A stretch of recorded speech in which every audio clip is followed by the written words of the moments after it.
Picture this. You're holding a sleek, cutting-edge device. It's not just any other device.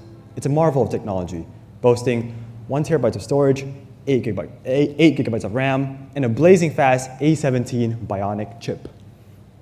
Now, by the show of hands here, how many of you know what this device is? Well, as you might have guessed, it is in fact an iPhone. And to most people, it's merely just an iPhone. But to the eye of a tech nerd like myself, it's much more than that.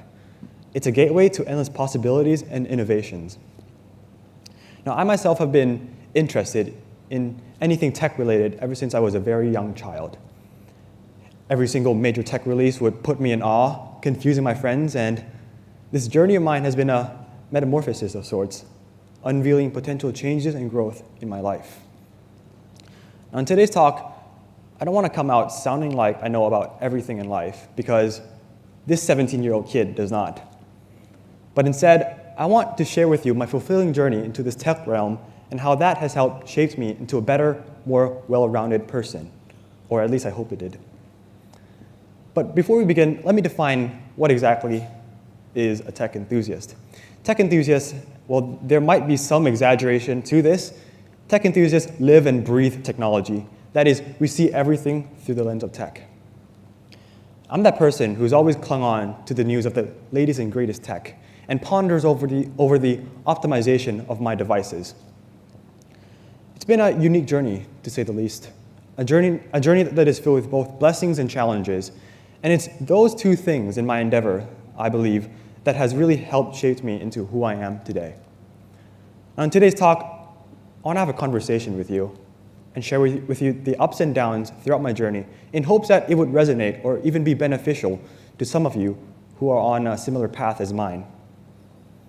Now, let's start with some honesty. I've always been forgetful. See, many times I would leave my water bottle behind or even my bag behind in class, and I'd had to run back up and get it. And my friends can attest to this, which I'm not really proud of. But ever since I was introduced into this coding realm, I learned that being remiss just would not cut it. You see, a tiny error, like forgetting a semicolon behind a line of code, can throw off your entire program, no matter how big or small it is. And that's when I made this deliberate effort in facing this challenge head-on and breaking this bad habit, and also refining the skill of being not so remiss. In the coding realm, attention to detail is everything. And since then, tangible improvements have been made. Appointments have been made in time more often, and water bottles have been forgotten less often. Now let's switch gears to time management. And lately, I'd say I've gotten pretty good at it. And I'd attribute most of this success in this department to the automation tools that I created by leveraging my knowledge in programming to build scripts that would automate my tasks, like sorting through my email, so then I wouldn't have to go through every single email one by one, manually picking up through every single email. And also, I'm also familiar with some cool calendar softwares that automatically set reminders and schedule things for me. And speaking of time, let's rewind back 4 years ago, back when the pandemic first hit. See, I picked up this thing called running.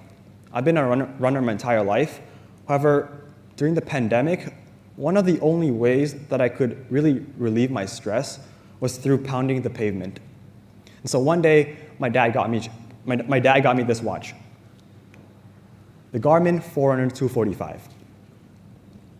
And let me tell you, this thing is magical. It's like magic fit into this oval-shaped size thing. It's magical in the sense that it spits out all these health metrics that you never thought a watch could do. Metrics like sleep score, blood oxygen levels, or even stress score. And it's not just the numbers that made it life-changing for me. It's more of how it made me more conscious of what's going on inside of me. Take this recent example, just last week. Last week, I tested positive for COVID. Not fun. And apparently this watch knew that I had COVID before anyone else, even me. You see, the night before I tested positive for COVID, I wore this watch to sleep, as per usual. And when I woke up the next day, you see, this watch will do some crazy calculations throughout the night and give you a score from 0 to 100, your sleep score. 0 being the worst and 100 being the best. And my score would usually range around 70 to 80, Guess what I got that night before I got COVID? A big fat 0. I've never had that happen in my entire life. The lowest I've gotten so far until then was a 50. So I knew something was wrong. To put short, this watch has made me a health-conscious wizard. I get sick less often, apart from last week, and I feel more on top of my game. It's crazy how this little tech device is able to keep you in check in ways that I never thought possible before.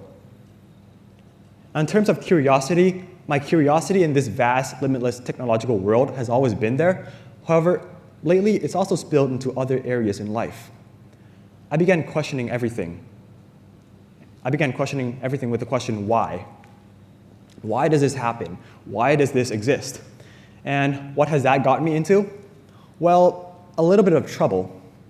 But for the most part, it has brought me an immense amount of knowledge. And in this whirlwind of technological evolution, where progress hinges on technological innovation, I've learned lessons that extend far beyond the syntax of code or the dance of algorithms. Unlike realms where mistakes are met with disdain, in the coding realm, mistakes aren't just to be expected. They're interwoven into part of the journey. And after countless of setbacks in my coding career, including this one, where I managed to incorrectly solve 20 coding questions in a row in a span of 5 hours, here's the crux of what I've learned. It's that we should not avoid failure, but rather we should welcome it and embrace it as a fuel for substantial growth. Let me break it down.